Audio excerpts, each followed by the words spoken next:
Bonsoir de nouveau. Après une vidéo un peu mouvementée, je vais poursuivre sur un thème qui m'est venu et qui me rappelle un petit peu mes études de psycho à la fac de Clermont.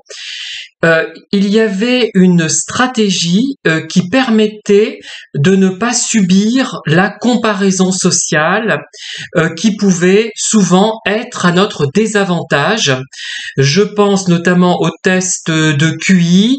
Effectivement, si on passe un test de QI et qu'il s'avère qu'on n'a pas un QI très élevé et qu'on apprend qu'un tel qu'on aime plus ou moins a obtenu un test beaucoup plus réussi que le nôtre, la comparaison sociale va jouer à fond sur des critères plus ou moins quand même objectifs, hein, un chiffre.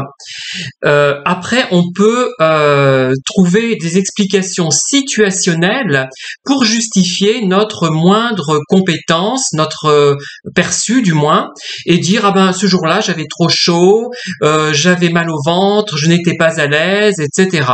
C'est sûr. Mais il y a une solution pour aller au-delà de cette comparaison sociale et subir les aspects négatifs de cette comparaison sociale, c'est déjà de ne pas s'impliquer dans des activités directement compétitives.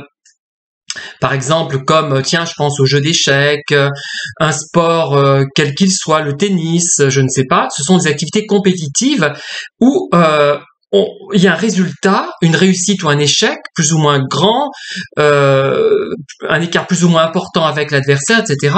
Et donc là, la comparaison joue à fond.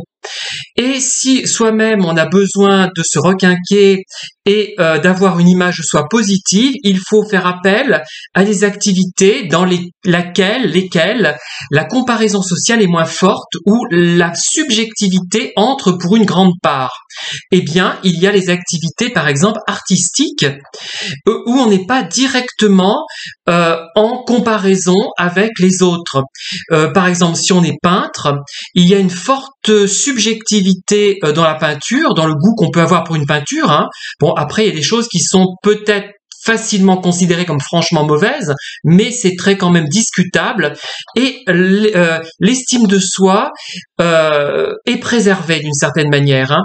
Après, vous allez me dire, ah oui, mais certains ont comme critère l'argent, la vente. Si le peintre vend beaucoup et cher et à des prix élevés, alors qu'un autre vend moins et à des prix beaucoup moins élevés, on va dire que celui qui vend le plus à des prix élevés est meilleur. Ben non, peut-être pas en peinture, je suis pas sûr que ça joue comme ça autant, et ça va préserver votre estime de vous-même par les autres et par vous-même également. Alors c'est le cas de gens qui écrivent, la littérature, ça permet d'éviter une comparaison trop directe. Je pense évidemment à ceux qui veulent passer pour haut potentiel et qui ont besoin de cette validation pour exister. Eh bien, le mieux, c'est de se lancer dans une activité où il y a une grande part de subjectivité, des activités qui sont moins compétitives afin de se rendre,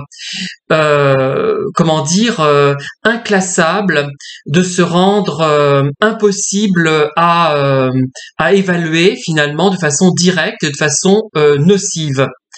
Il faut se rendre complètement, impossible à objectivement être évalué. Voilà, merci de m'avoir écouté et bonne soirée à tous.